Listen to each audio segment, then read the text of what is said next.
Welcome everybody to the next episode of the Vikings franchise, where today we're going through the offseason and what could be the last offseason in which I have full control, because if we don't, oh, there goes my dog. If we do continue this series, it might be like a 5-year sim after this season, as we've come off our third Super Bowl victory in a row.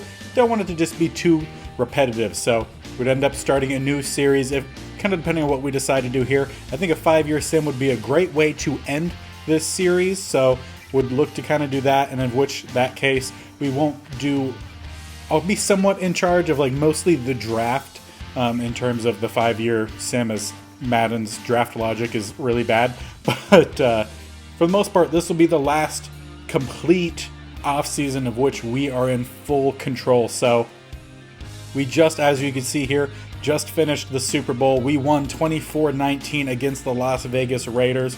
We will go ahead and jump on over to the off-season portion, where actually, before we do that, just because I can't fully remember, let's look at the stats first, just because I don't want to lose all of the stats from us this year.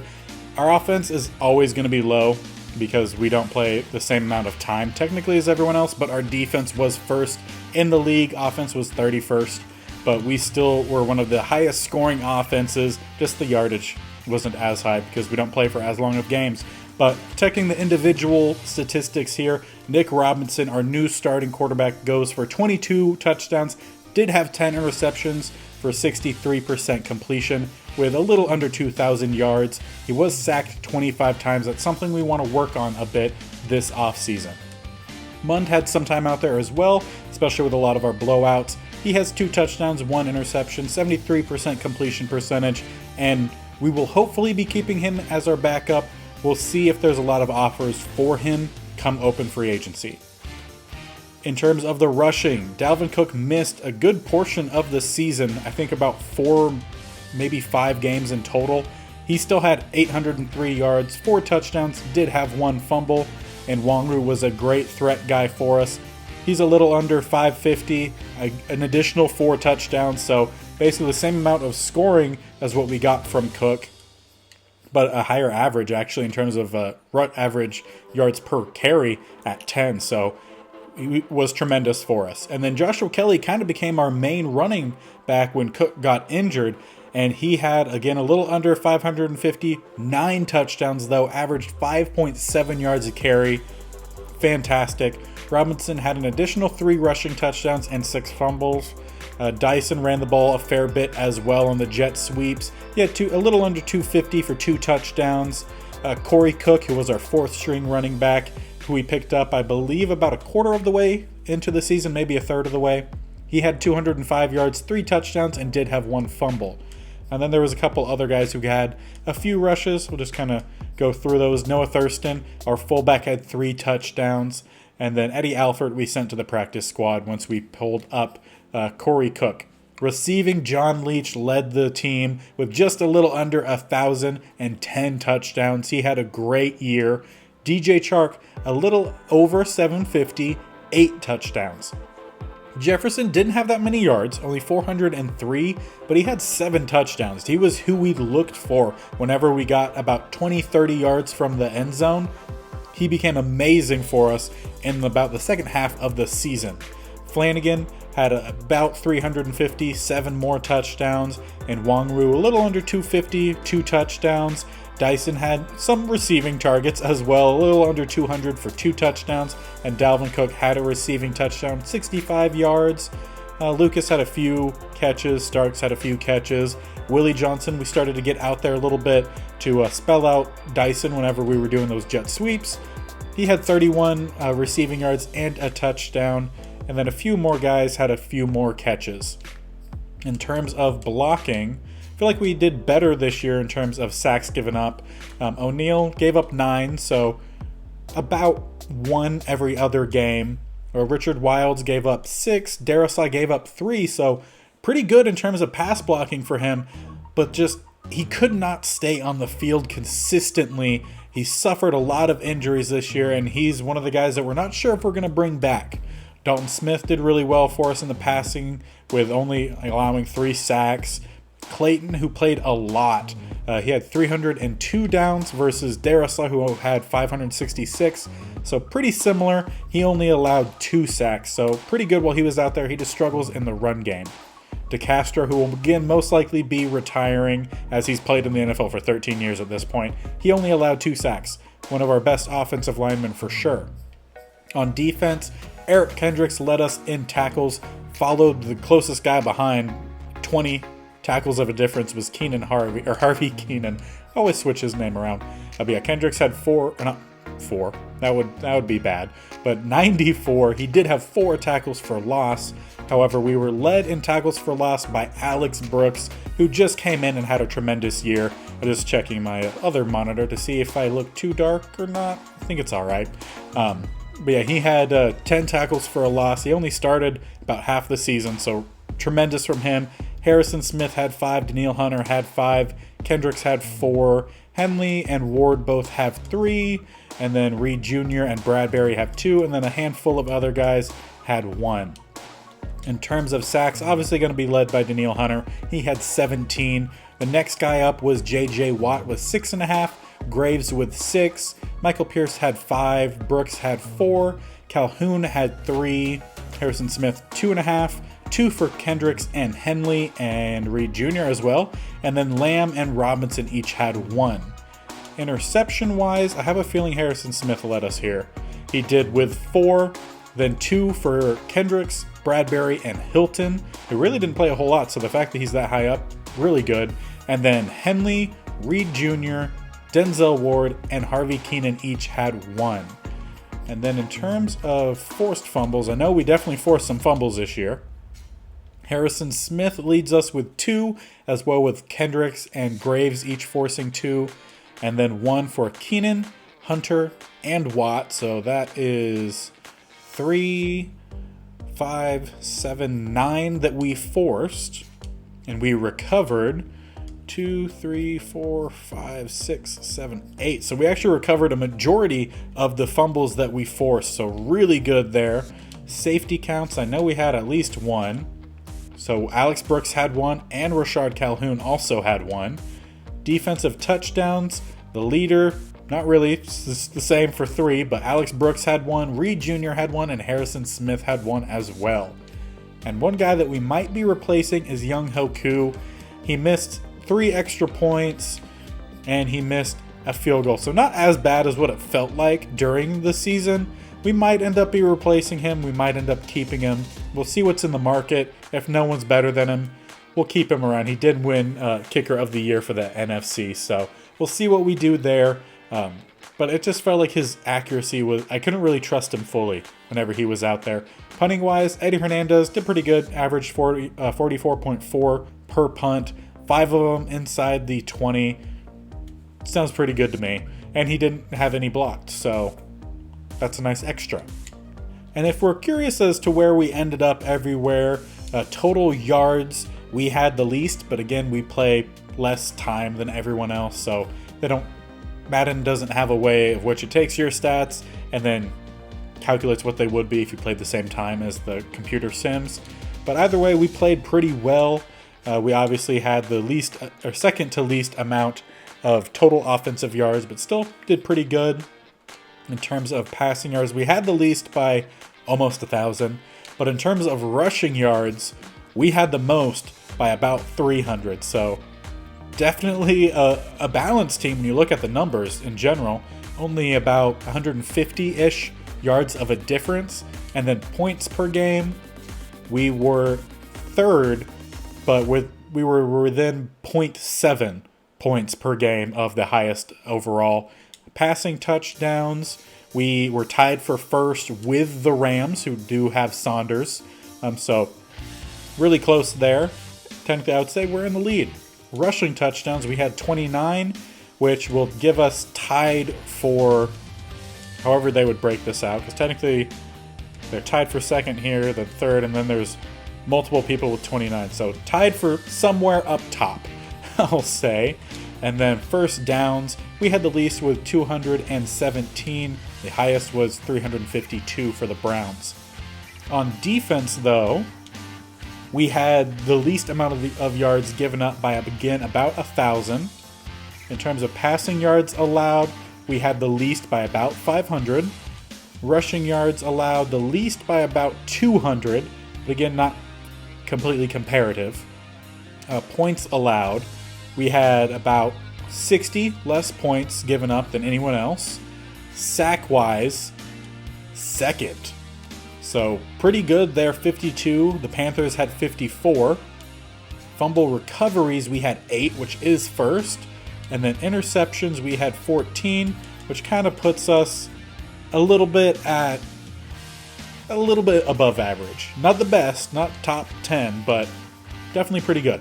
And in terms of penalties, we were the least penalized team by a good margin. And penalties committed, we had about 60 less than the next person up. And then turnover-wise, so the turnover difference, see if we can find where we are here. So definitely not that high. We were actually -4, so towards the bottom of the pack. We had 27 giveaways, but we did have 20 interceptions. So pretty good, but definitely could do better, and that's something we definitely are trying to work on. It's one of the reasons we got rid of Saunders. So we saw some improvement with Robinson. He still had, I think I said 10 interceptions, so he had a little bit over 2-to-1 ratio of touchdowns to interceptions, which we never had with Saunders. So definite improvement there. But now we could go ahead and move on to pretty much the re-sign period, as we are going to keep our coordinators, as it was their first year as coordinators. And as I moved on into the staff week, we'd had a couple upgrades, so we'll give our rookie guard Richard Wilds another upgrade. It does already have him all moved up in age, so it doesn't show that he's a rookie, but he was a rookie.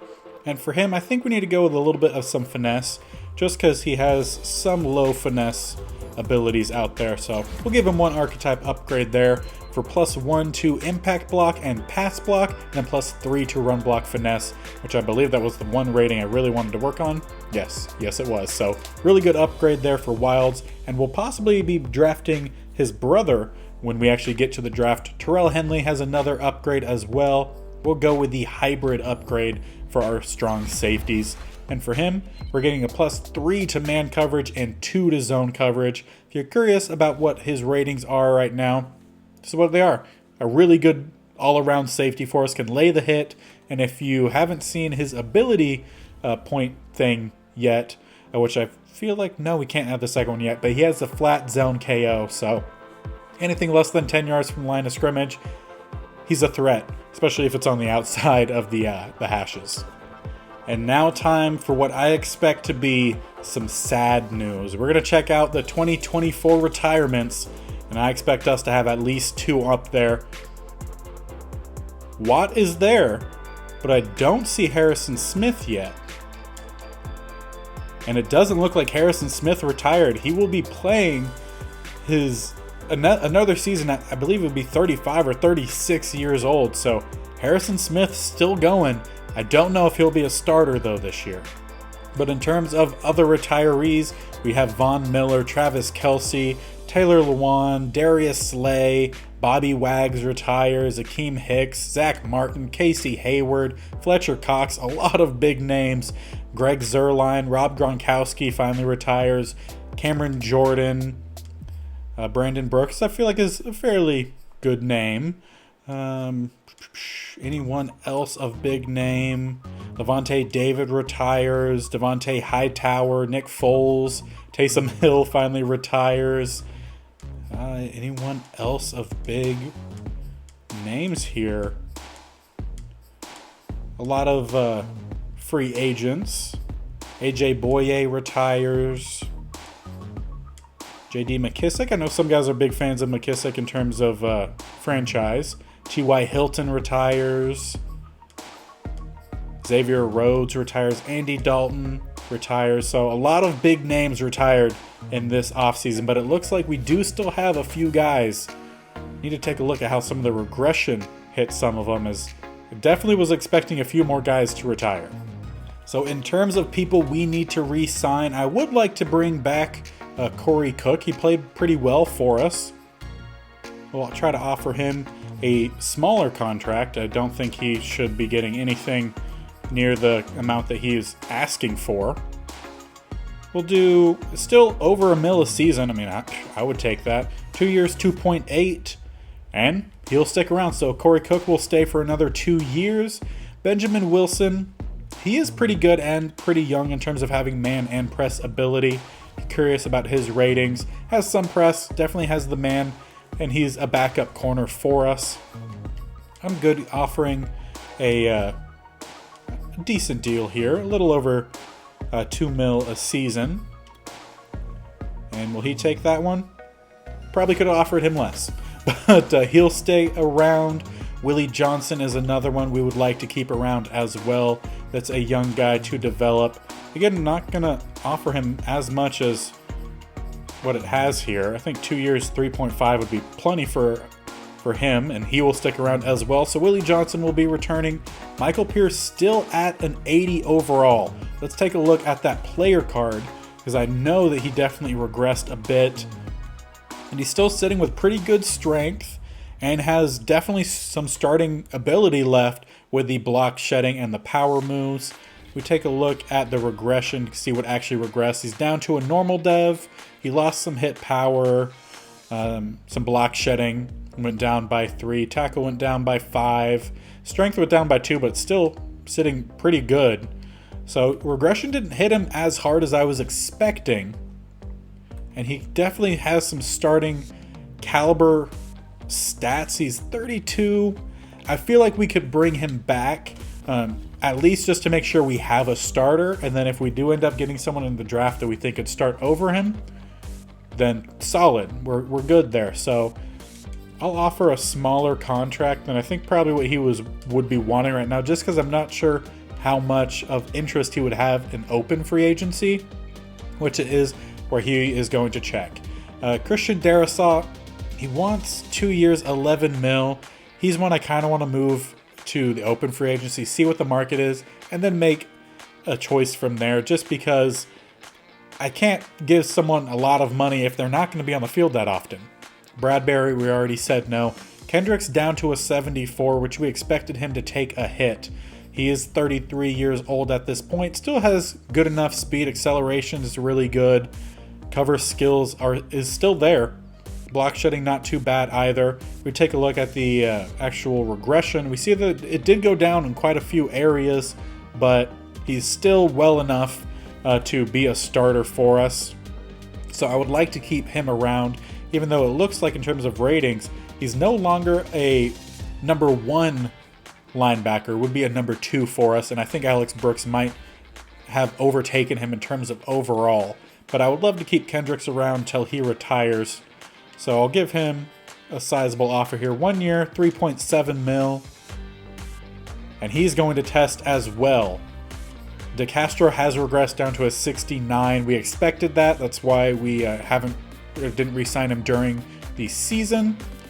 Kellen Mond is one that I do want to see what people are offering him in open free agency. And Trevor Black, we did want to bring back. We'll offer 3 year, 4 mil. I think that should be plenty for a guy of his caliber. But he doesn't say he wants to return.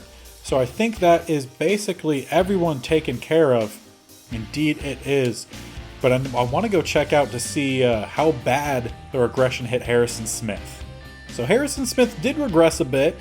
He's still a 75 with the boost from morale and then also from our coaches. Take a look at his ratings. He still has some decent block shedding. Speed is still in a decent spot as well. Acceleration also pretty decent. Still has some cover ability. So he could definitely still be a solid player for us. Might be moved down to that number 3 linebacker, as we want to get Alex Brooks out there for sure. Was kind of hoping in a way he would retire just so he would retire a starter and at the top. But kind of helps us because we're not fully set at the linebacker position. In terms of everywhere else, this is kind of where we're looking at from any sort of regression. Bradbury's still up in the 80s, but that's also with some boost happening. So I think that's about all we need to do at this stage.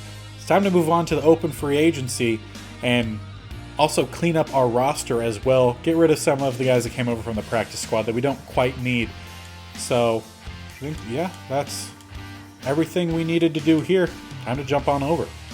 And right now we have a bunch of guys in the the running back group, and I think we could go ahead and shed some of them. I think Alford, he has potential, but being buried so far in the practice squad, I think we could go ahead and release him, just because I really don't think he would ever see the actual starting roster. So we will be getting rid of him and Devin Way, which was a computer signing. He's an elusive guy who doesn't have any speed, and that doesn't really work for me. So we'll go back down to 4 running backs. Fullbacks we are still good at. Receivers we are good at. But one thing to add a little bit of realism to this series, just because Madden isn't completely realistic in terms of what the NFL is doing. So I want to take a look here at Chark. The last couple seasons he's been with the Vikings, and he didn't have as much of anything showing the last couple years, but then this year he really showed that he was a number 1 guy. He's won 2 Super Bowls, and I feel like he would be going after some money now, especially as he's coming towards the end of his contract, or more closely his career, where he starts to regress. So I feel like with him only having a 15.5 million for 2 years, like that's really next to nothing for receivers, as we've seen in the last real life offseason. So I have a feeling that Chark would be pressing us for a trade, or to give him a contract renewal, make some changes, and give him a lot more money. And with some of the guys we have at depth on the team, I feel like Chark is someone that we would then look to possibly trade. So to add a little bit of realism to the series here, or at least for the last season, we're going to add Chark to the trade block. He's been a phenomenal receiver for us and really shined. I want to say it was the Jaguars game this last year that he just played out of his mind, and he's been a great number 2 for us.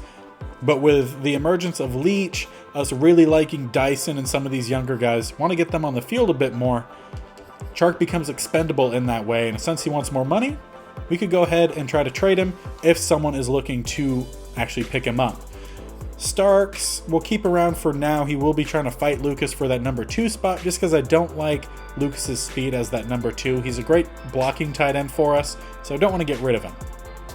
Clayton could possibly start. I hope not. But we have a few other guys. We don't have any current right guards, and we have a couple other backups. So we're good at backup linemen, offensive linemen, but we definitely need some starters.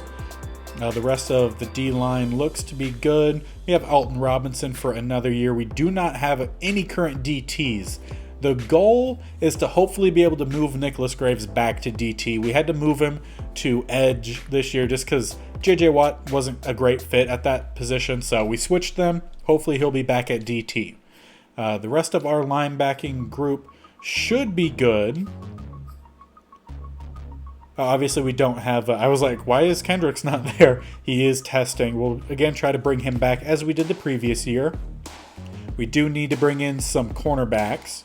And then safeties, we have some young guys who have some potential. So both of these guys have some speed. Well, Terry has some speed, has some decent cover ability. Alfonso Spence can kind of play both free and strong. Granted, he's not going to be the best, and they're kind of low overall. But we don't have any other backups at that position. So we'll look to try to bring in some. Young Ho Koo, he's a high overall guy. He missed some kicks for us, but he also won NFC Kicker of the Year. So we'll see what's in the open free agency and kind of go from there. But it looks like the only position we really need to clean up was running back. So now that that's done, we could actually jump into our actual free agency, sign some guys, maybe make some deals. And I'm going to drink some water because my throat is getting a little scratchy. And we have a lot of money in cap room, $93 million, and we actually have some 90 overall guys. Granted, they're all a little bit older, and some of them are kickers and punters. But there should be some good guys here for us to take a look at. And in terms of backup quarterback, Teddy B is available, Derek Carr, Jameis Winston. But currently, Kellen Mond doesn't have any contract offers, and he's been a great backup for us.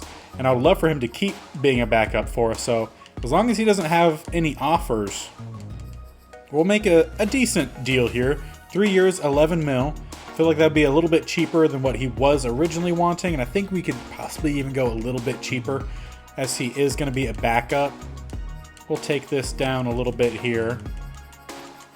I just want to make sure we're in 75 plus or about 70 plus in terms of the grading. So we'll give him a little bit more. Here, I want to make sure that bar stays green.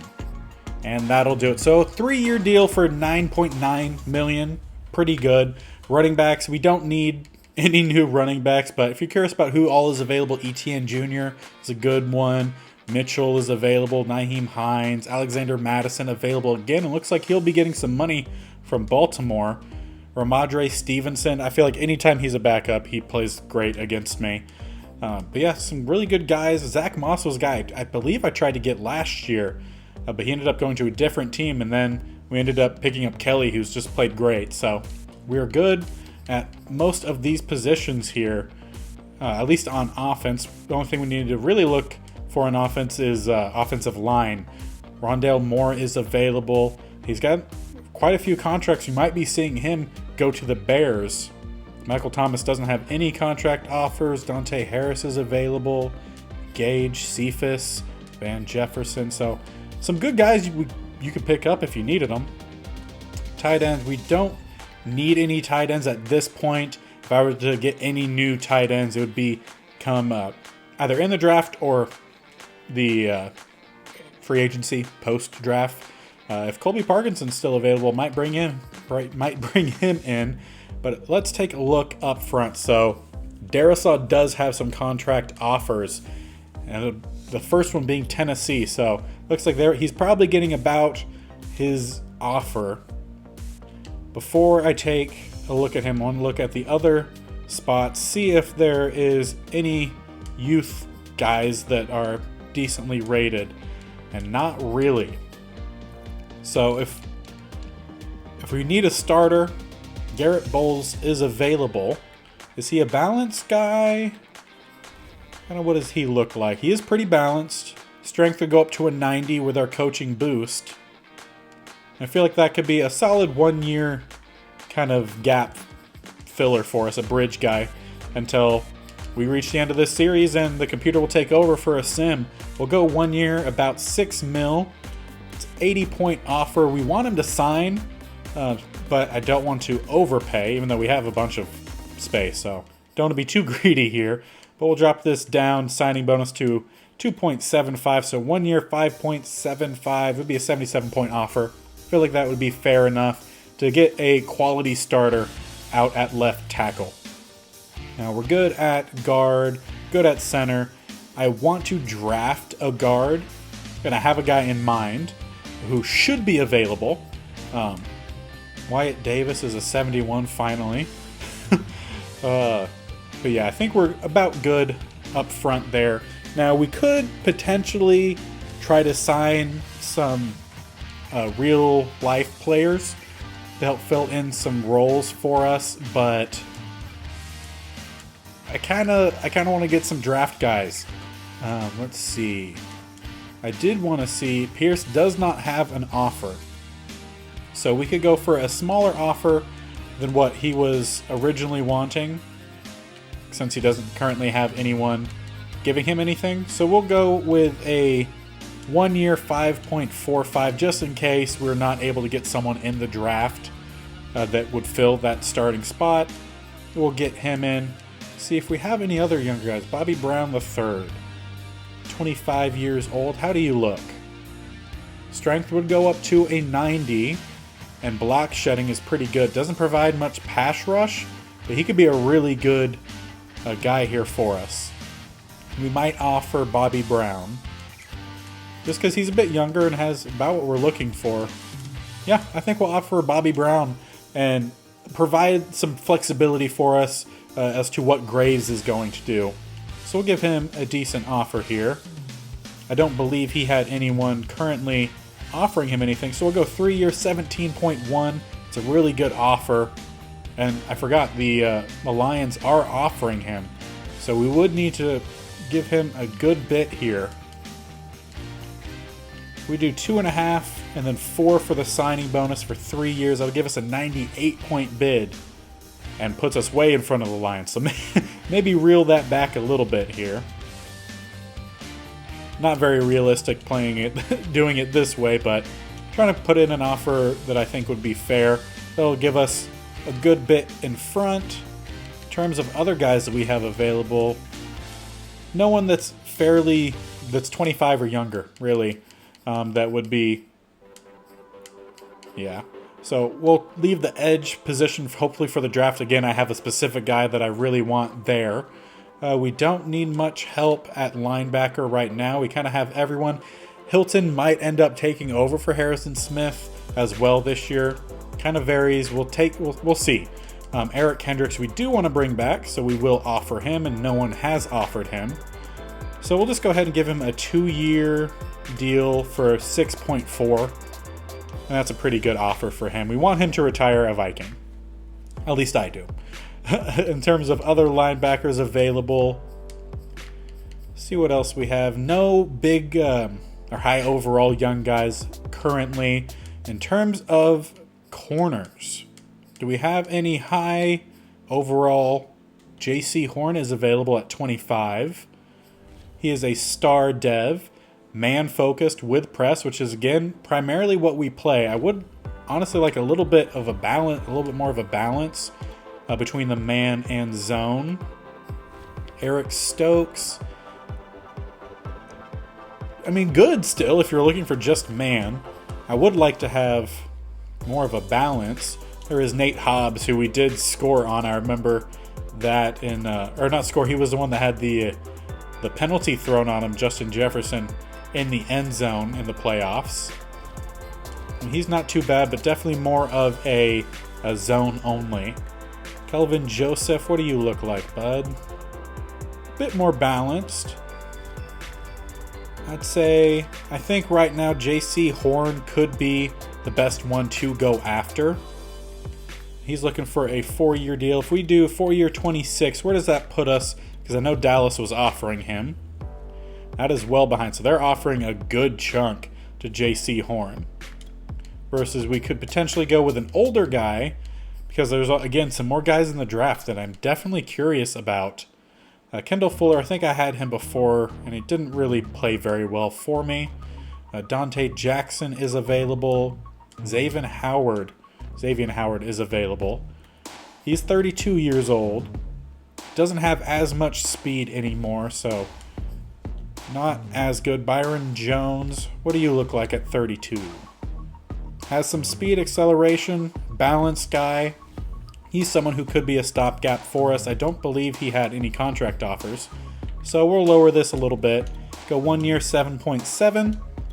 Could possibly go a little bit lower, as he may not even be a starter. Again, going to depend on what happens in the draft. Drop this down to 3.5 for the signing bonus, and that's where we will leave it there. In terms of backup safeties, we could definitely use some backup safeties. Take a look at who all is available. I'm thinking probably around like 73-ish overall. So there is LeConte, maybe? Not sure. He actually has, well, he doesn't have much speed. So he would be more of a strong safety, just can't really tackle very well. Juju Hughes is a zone guy, 27 years old, out of Fresno State. And that is more along the lines of what I would look for a backup free safety. So we'll give him a decent deal here. We'll take down the salary, but give a higher signing bonus. And he should sign that one. Hayden Stern's also available in Hufanga. That's a fun name. 4 years out of USC. He's got hit power. That is a good backup free safety. So we will offer Hufanga there. Again, I don't believe he had much of anyone offering him, so lower the salary, raise the signing bonus. 77-point offer is still really good. And that should cover our safeties. And in terms of kickers, is there anyone available currently that we feel would be better than Koo, that would require us to either trade or release Koo? Harrison Butker is pretty good. Why not? We'll go ahead and give him an offer. And that'll give us some flexibility with Koo. Might end up looking to trade him. Be a 65-point offer for the kicker. And that is, I think, all we're going to do for the first round. Again, taking a look at all of our offers here. We got Butker, Byron Jones, Garrett Bowles. Yeah. Michael Pierce, Bobby Brown III, Juju Hughes, Eric Kendricks, and Hufanga, as well as Kellen Mond. So looking to bring back some of our other guys that wanted to test and hopefully bring in some new guys. So we'll jump forward and see if any of them sign. And it looks like we were rejected by Bobby Brown, so we're not getting a young DT in at this point. We'll see who else is available. We are getting the backup safety Juju Hughes. Eric Kendricks is returning, as well as Michael Pierce. Boyles will join, Butker will join, and we do get Byron Jones. So with that signing, we will go ahead and put Koo on the trade market. Not that necessarily a lot of teams trade for kickers, although it does happen. But we do get a 92 overall kicker, so we should not be missing any more kicks. At least, knock on wood. So the main thing I want to look for is some DTs to just give us depth, possible starters. Take just a look, and we won't just look at only young guys. Just take a look around the board here. So we have a lot of strength, some block shedding, a little bit of power moves for Fatukasi. I feel like I'm maybe close on that one. Could be an option, which I'm assuming if we go to signees, Bobby Brown did end up going to the Lions, so we will be facing off against him. But in terms of who else is available, Eddie Goldman, who's a pretty big dude, looking for some size in the middle as well as some strength, which he does have, but doesn't provide much run stopping. Solomon Thomas, Tristan Hill. I feel like I've tried to sign him several times.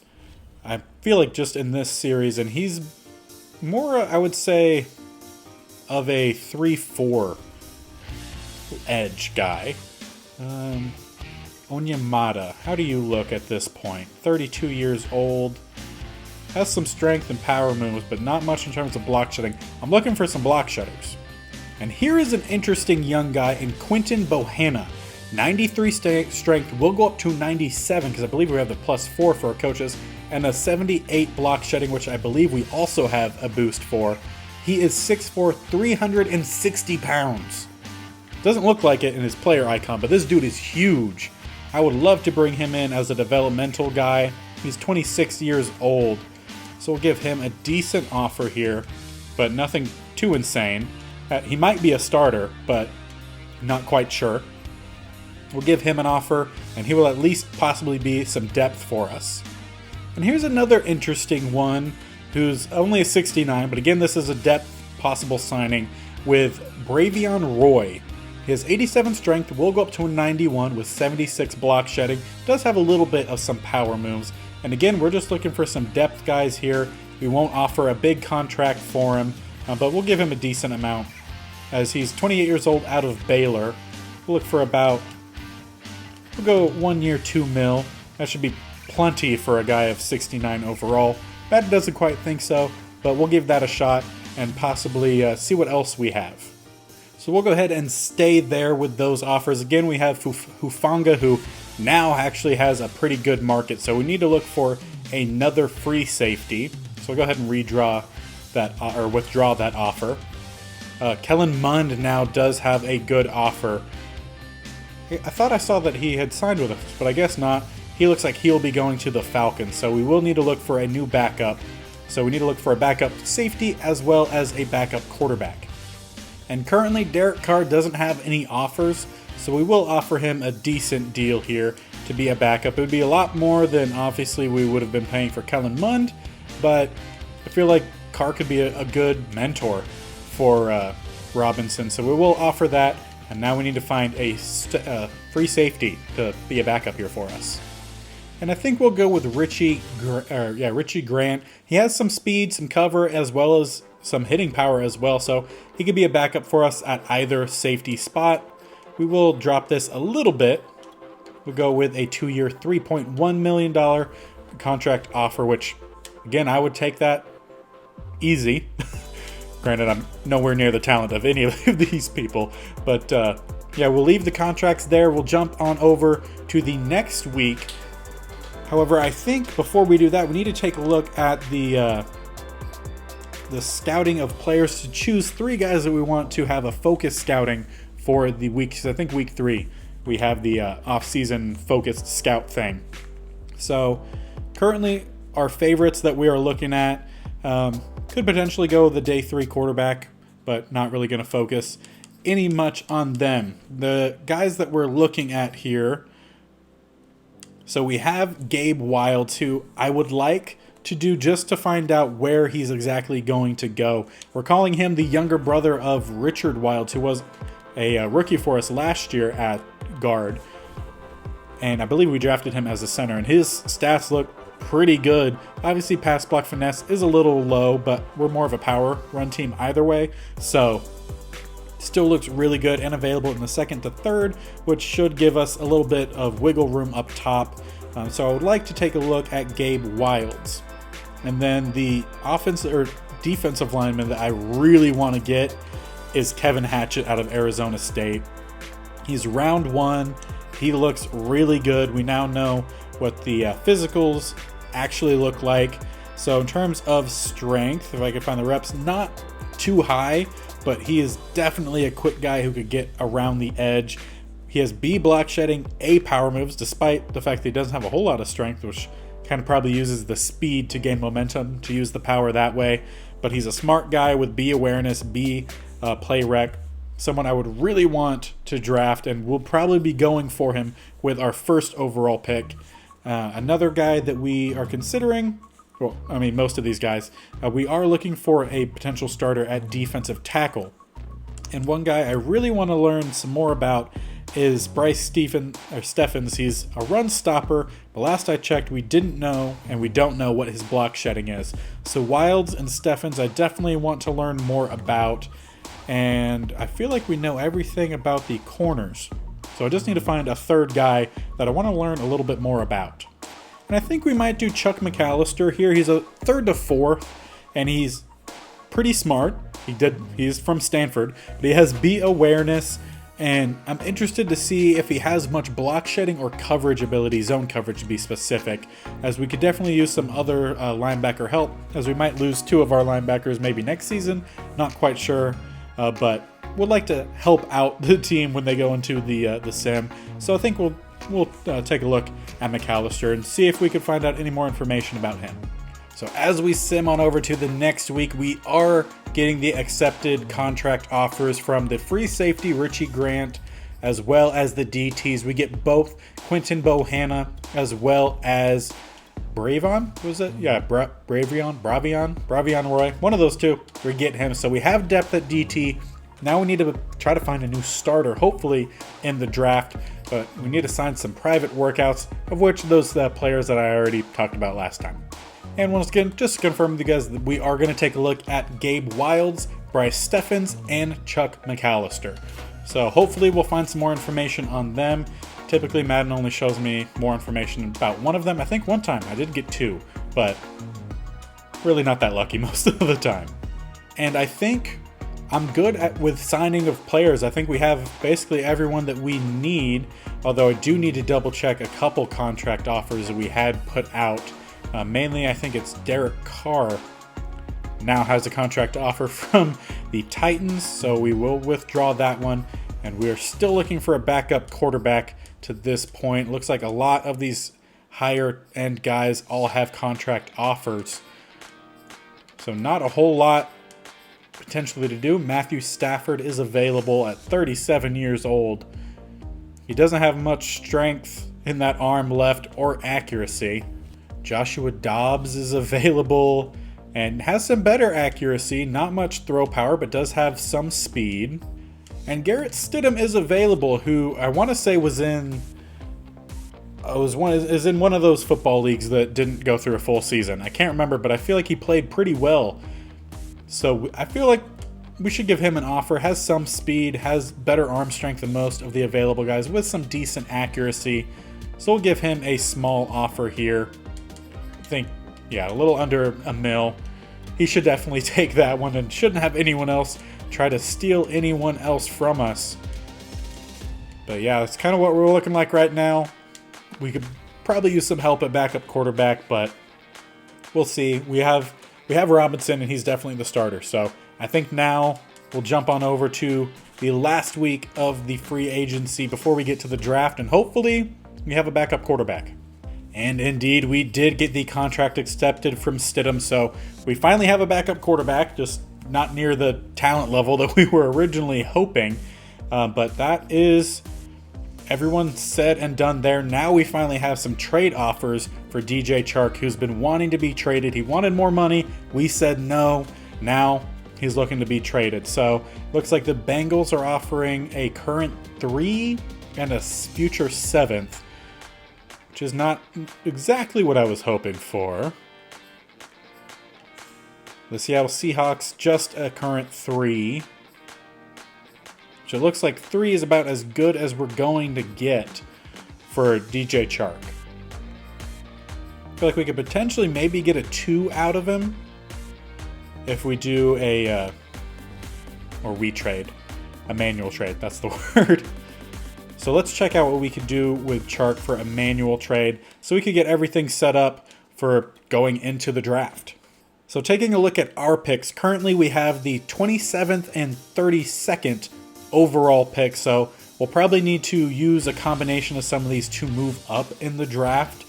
And considering what we saw with the last NFL draft, we could potentially keep Chark for now and use him to move up in the draft as well as one of our other picks so that we can make sure we get a guy like the Arizona State edge rusher, maybe even a cornerback as well. So some things we could do, as we currently do not have a second round pick.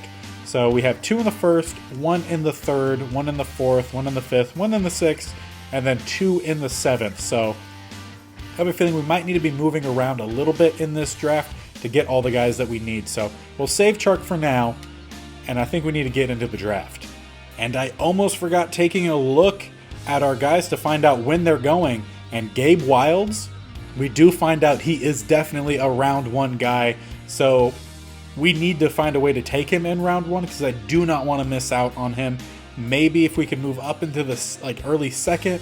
Either way, Gabe Wilds is a must get for us. We do need a starting guard, and Gabe Wilds could fit that. We could have the Wild brothers at guard.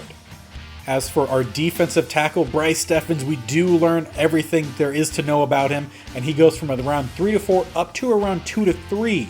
So what does that mean exactly? He has C block shedding and C power moves. I was really hoping for more from him. In terms of his physicals, he is a very strong guy, but I don't think he's necessarily going to be starting caliber.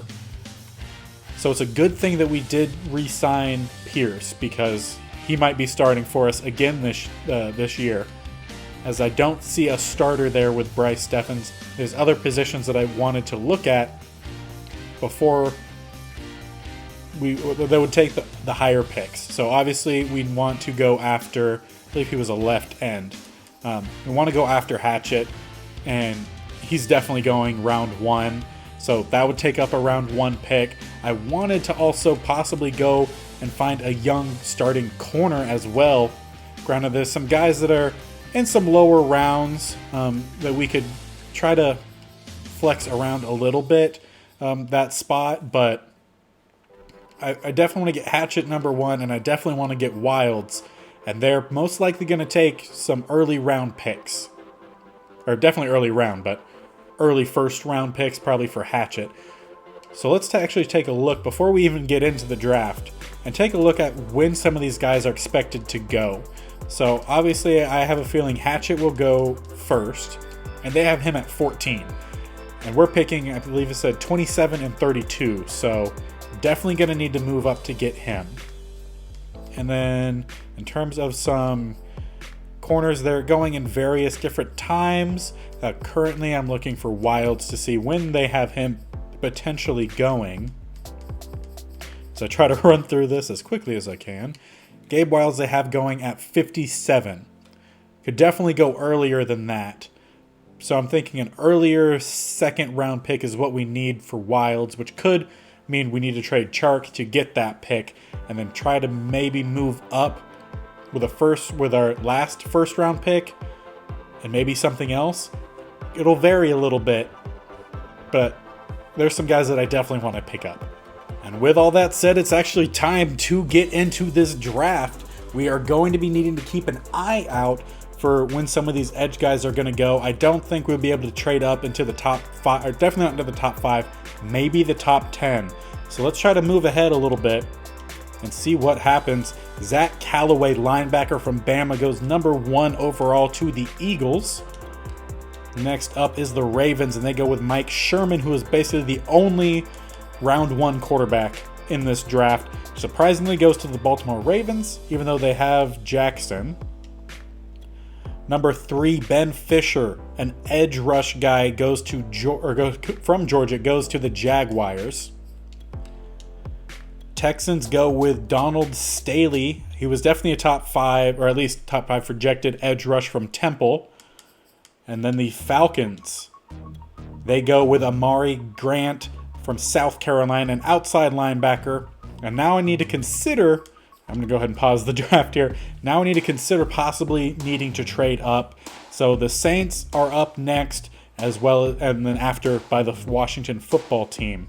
And after taking a look at their rosters, neither one of them either show that they are looking at edge rush, nor do they really need one. So we should be good to go forward. They go with Jason Lucas, a right guard out of Oklahoma.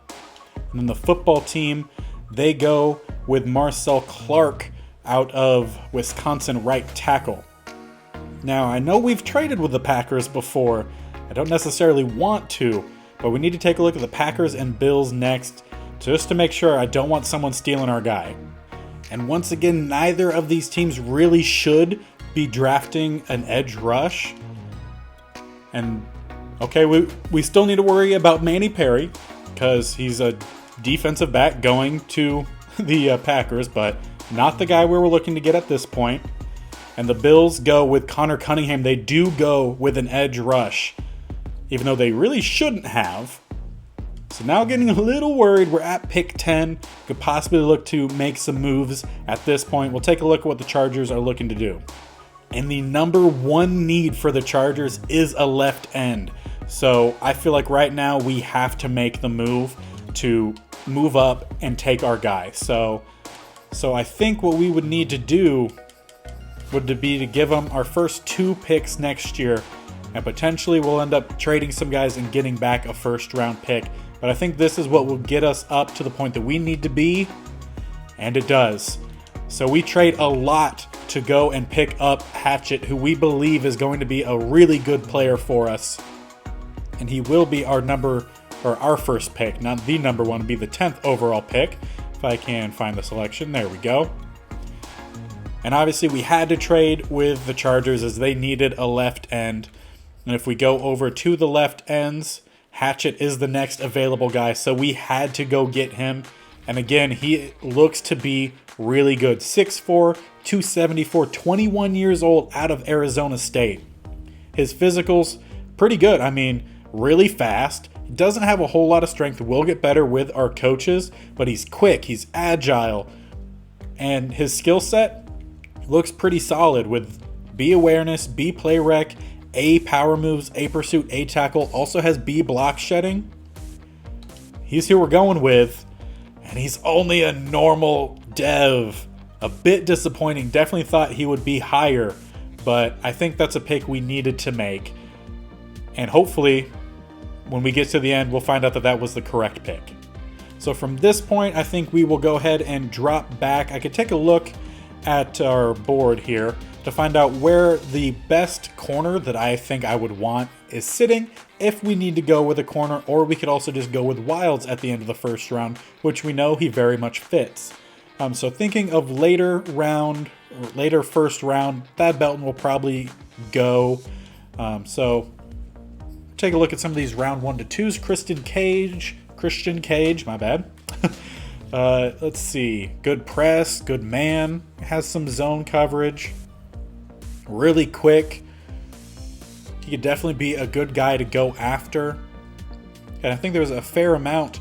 There's also Patrick Pointer, who's another round 1 to 2 that's actually a round 1.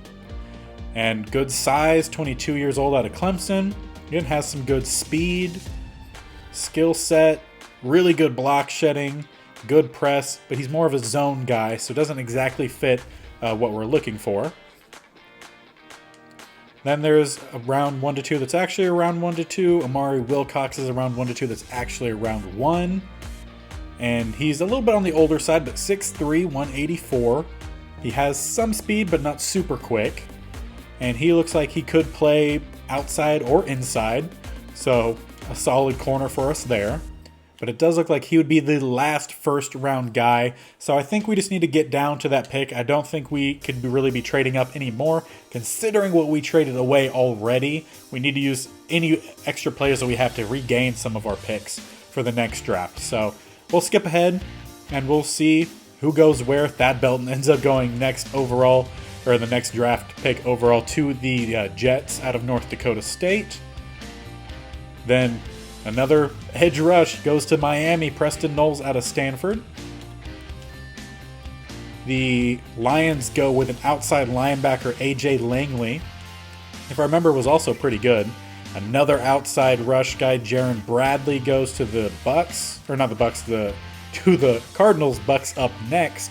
And they go with Alex Macklin, receiver out of Michigan. Steelers go guard, Max Lamb.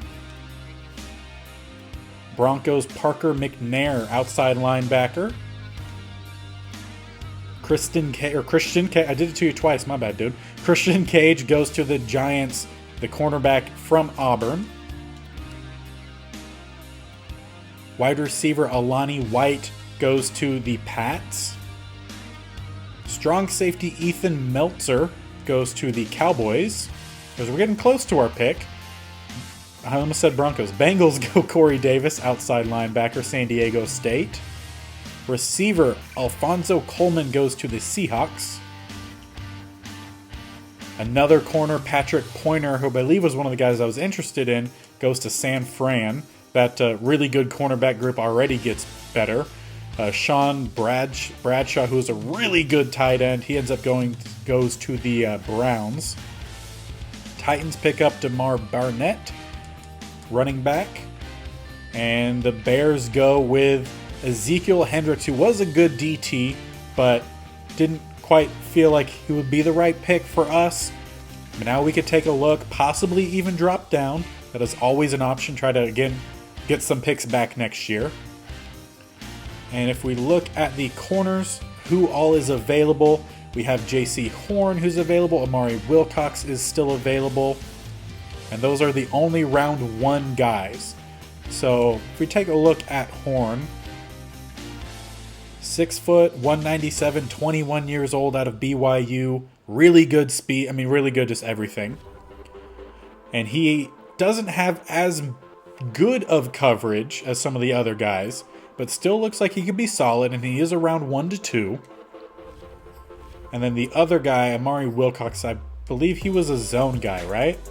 They have him labeled as a slot, and his cover ratings are better. Obviously, his talent is rated a little bit higher, just not as fast, but should still be pretty good. His agility is okay. Change of direction's pretty good. Acceleration's pretty good.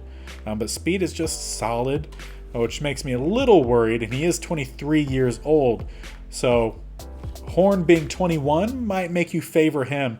I'm curious. I'm going to take a look where it looks like Wilds versus Horns is projected to go. Horn they expect to go within the next 9 picks. Wilcox within the next 12. And then Wilds they don't have going for a good, almost a full round. So I want to take a look at some trade down opportunities. See if maybe we could get into the early round or the early second round. Just to take a look, see if that might be an option for us. And I think Carolina won it after looking through all of these. Just to double check, 2025 first round pick dropped down to 29 from 27. And we pick up a 3 and a 5. I think that's what we need to do, pick up some more picks to help us move around a little bit and try to get some picks next year as well. So we'll drop down a few spots. Skip ahead, and they end up going with J.R. Horn. Figured that could have happened, but honestly, we still have another corner possible, and we don't need a starter at corner, which just want to point that out. We don't need a starter. We have a gap year starter.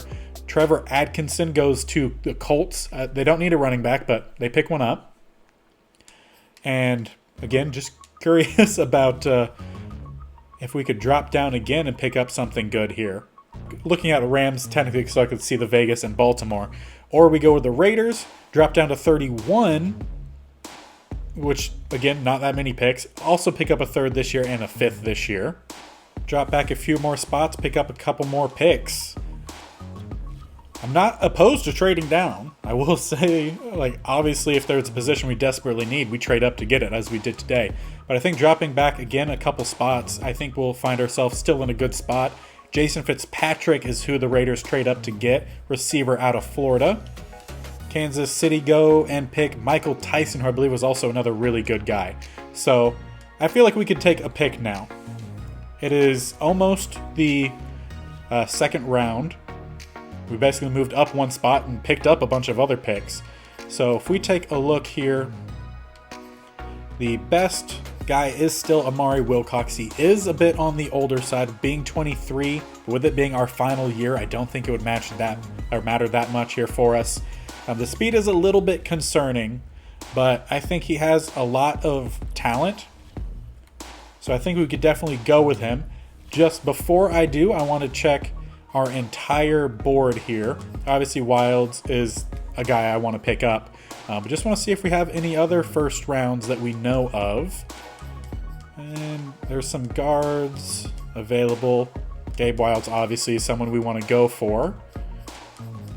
But I think Amari Wilcox is the best of who is available. And we picked up a bunch of picks in the meantime, trading down. So Amari Wilcox will be our next pick. And another normal dev. He does have 90 speed, so not that concerning. Change of direction, really good. Acceleration, really good. Good height. Just wish he was a little bit younger, but again, should be a really good pick. And we'll get out of the first round. The Chargers will select Darren Meredith out of Georgia, defensive tackle. And now we're into the second round. And I want to take a look at roughly, because obviously we don't have a second round pick. So I want to take a look at where it currently has Gabe Wilds going. So it doesn't have Wilds going for another 25 picks. And if we take a look specifically at center, he is the next one available. So again, I'm going to need to be checking every time someone goes to draft, see if they need center. And of course, the first one that I check is the Eagles, and their number one need is at center. Even though they have David Andrews, who solid, could definitely start for him, I'm still worried that they would end up drafting him just because Madden logic isn't that great. So let's see if we can move up with all of the picks that we had brought in. And unfortunately, they don't need receiver. However, they don't have a kicker. That might sway things a little bit. We'll see how interested they are in Young Ho Koo here. I mean, he's a good ratings. We'll see what that gets us. Close. Not quite close enough. So, gonna try this. They're looking for a center, and we have Zach Perry, who I really don't think is ever going to play much. So I'm open to trading him, give them Perry and a third round pick. And we're about halfway. So let's go ahead and re-add that other third round pick. So it'll be 2 threes and a center to move up. And that's close, but not quite close enough. We're throwing it all at them. 3 third round picks to move up to 2, and even that's still not close enough. I don't want to miss out on Wilds. Unfortunately, I just don't have anything that the Eagles are interested in. So I'm going to have to skip this pick and just cross my fingers and hope they don't go with Wilds. And they don't. They go with Bryson Hooks. Baltimore up next. We dodge one there for sure. Let's take a look at Baltimore and see if maybe they're more interested in something that we have to offer. And after a brief little look to see if the Ravens would be more interested, they seem to be more open to trading. So we're going to try 2 third-round picks and Belton. They need a right tackle. We'll see if they take this. No, still pretty far. They are a bit interested in Alton Robinson, and he didn't play a whole lot for us. Gets us closer, not quite close enough. And there we go. We finally got the trade. Clayton and 2 third-round picks for their second-round pick, and we can move up and finally draft Wilds, who we know is a round 1 guy. So it's not like we're reaching for someone who we don't know. We know that he's a round 1 guy. We're going to pick him up, and he's going to be a starter for us on our offensive line. We lose a backup, and then 2 picks that we ended up trading around to basically get. So ends up working out, I think, just fine for us. We will pick up Gabe Wilds, and if he isn't a hidden dev, he's not a hidden dev. Okay, come on. He's a round 2 to 3 who moved up to be a round 1. Either way, 90 strength, pretty decent speed, acceleration pretty good as well. The brother Wilds are going to be our guards this last season. And with all of the trading we've done so far, I think now we just kind of have to ride out the rest of our picks. So we'll just go ahead and skip down to our next pick, which will be the final pick of the 3rd round, and just see who is available at that point. I want to address some tight end depth, linebacker depth, maybe some offensive line depth, edge rush guys, just kind of just a variety of positions. But we definitely got the main ones taken care of, which was fantastic. It took a lot of trading to do so, but we were able to get that done. So let's take a look and see what the highest guys we currently have. Nick Brocker is another corner that's around 2 to 3. Another 2 to 3 corner. And that looks like it's about it. So it looks like actually a lot of our guys that we had on the board have gone. I was looking for some tight ends, and they are still available. Either looking to do Jason Capers or Easton Wells. They have some more speed and definitely have some skills that I would like to utilize. In terms of the offensive line, not much remaining. What about up front? There's some day 3s on defense, another day 3, so take a look. I'm just curious because he went up a little bit. Obviously not going to take a day 3 at this point, but does have A power moves. Could be a good guy to pick up in the day 3 picks. Linebackers, there are some round 3 to 4s, and we're currently sitting in what would be this type of area. Chuck McAllister is still available, and he is a pass coverage guy.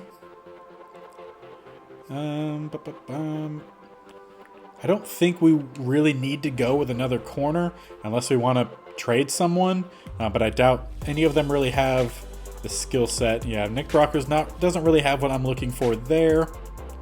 No, there was another run, George Springs, also around 2 to 3.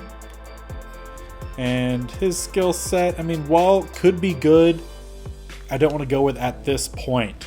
So I think the other need that I really wanted to address in this draft was tight end. And Jason Capers looks to be pretty good. He's around 3 to 4. He did drop a little bit during the season, but he's 6'4", 248, 23 years old, out of Auburn. He is pretty quick and has decent strength as well. I mean, just overall looks really good. What I'm interested with him is he has B medium route running, B run block, as well as A run block finesse.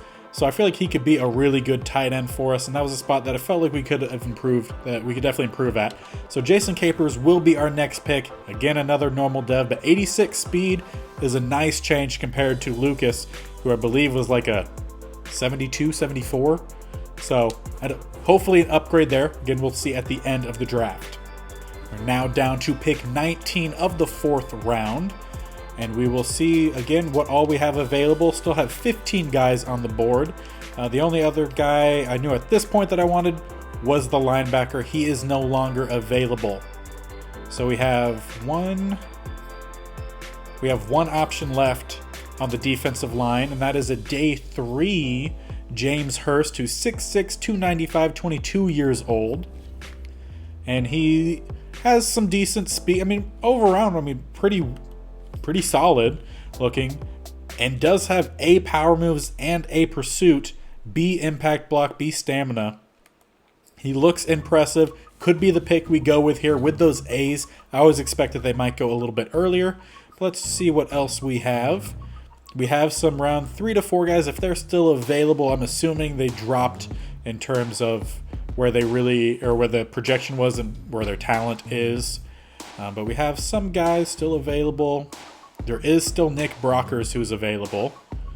But if we take a look here at the undrafted round 3 to 4, we could see what he looks like and does have some slot kind of abilities. And I believe that's kind of what Nick Brockers is as well, although they label him as zone.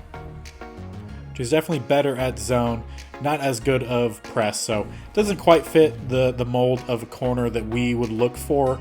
So we will move on from there. We could potentially go eventually with some safeties. Don't think we need to go there now. There is a day 3 quarterback who dropped some. Don't think we'll be picking up or drafting any quarterbacks in the draft. If anything, pick up some guys after the draft. Other positions, don't need any running backs. That's for sure. There's no receivers left. Easton Wells still available if we just want to overhaul the tight end position. And then a day 3 lineman. So yeah, I think the best up is James Hurst. And that's who we're going to pick up here. Again, 22 years old, out of USC. Not a hidden dev, just normal. Does have good speed. Strength will go up to 87. So hopefully these guys we're picking up are going to provide at least good depth here for us. As we will now go to the late 5th round pick. And at this point we have quite a few picks coming up. We have 3 actually coming up real soon. And in terms of how many guys we have left on our favorite board, we only have 5. So who'd be the best right now would be Lance Crutchfield, that we know for certain. And with him, I know we just had taken a look, but we didn't look at the physicals. Has some decent speed. Not much strength, but good agility, acceleration. So has some potential skills and could develop as a slot corner. He's around 3 to 4. I think this would be the best guy that we could pick up at this point. So I don't know why I left that screen. Lance Crutchfield, we will bring in another corner. This one from Oklahoma. Normal dev, 91 speed. And so all the agility, the athleticism is there. It doesn't have much strength, but we'll see if we could develop him as a slot guy. So now we still have we have more picks than players on our board. So now is the time to take a look and see who we think would be the best available, considering Arsenault is the only one who actually improved during the season in terms of his projection. Probably who we need to go after here. We know he's a zone cover guy, which fits what we want for free safety. Has some speed, also has a bit of strength as well. 6 foot 207 from Louisville. Sounds good to me. Arsenault is our next pick. 87 speed, not too bad. And pretty good acceleration, agility, change of direction. So he should hopefully be a good backup guy for us. Now past him, kind of seems like our next best options are either going to be a quarterback or an outside linebacker. Let's take a look at the outside linebacker, Larry Ferguson, 6 foot 224, 22 years old, out of Temple. And he has really good speed. I mean, just a phenomenal athlete across the board. Also has a lot of strength. We know he has A, injury, which is fantastic. B, block shedding, and B, man coverage. Could be a solid guy for us and fits the athletic linebackers that we normally pick up. So yeah, we'll draft him. Another normal dev with a lot of speed, pretty good strength, really good acceleration. Fits our mold. And with 3 picks left, we still have a couple guys on the board. Bo Nails. I know I said I probably wouldn't be drafting a quarterback. We'll see. Bo Nails here has some speed, but not a whole lot. It's not a whole lot of really athleticism in general. What was the throw power for him?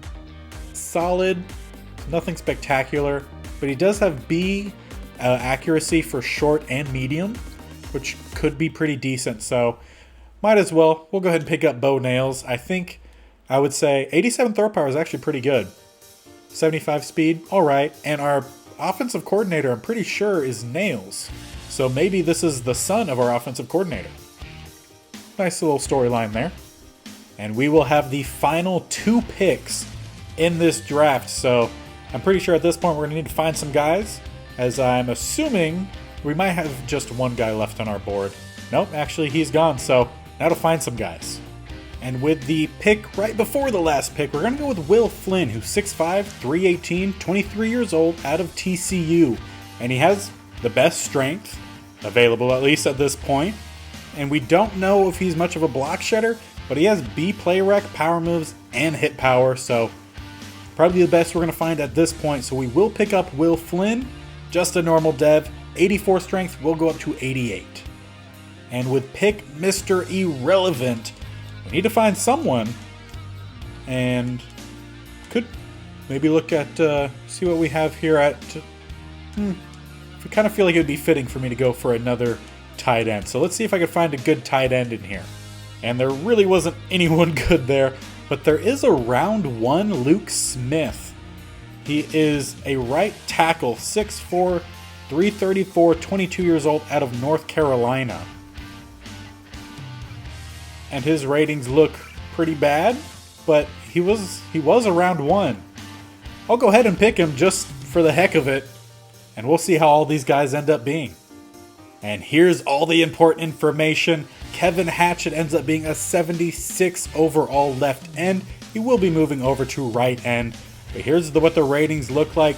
82 power moves with a -2, so that'll be going up. Block shedding, 74, so he has some ability there. Strength has boosted. Hopefully he'll end up being a dominant guy for us, as we obviously traded a lot for some of these older, or upper round guys. Amari Wilcox, the corner we picked up, 23 years old. All these guys normal dev, unfortunately. And Wilcox not as good as I think we were hoping for, but could definitely be a developmental guy. Maybe will take over in the sim. He will be 75 man coverage, but the press pretty good. So hopefully he can develop a little bit. Maybe rival some of starting time in the slot. Although Reed Jr. played very well there. Gabe Wilds, a guy that we really wanted and we knew that we really wanted.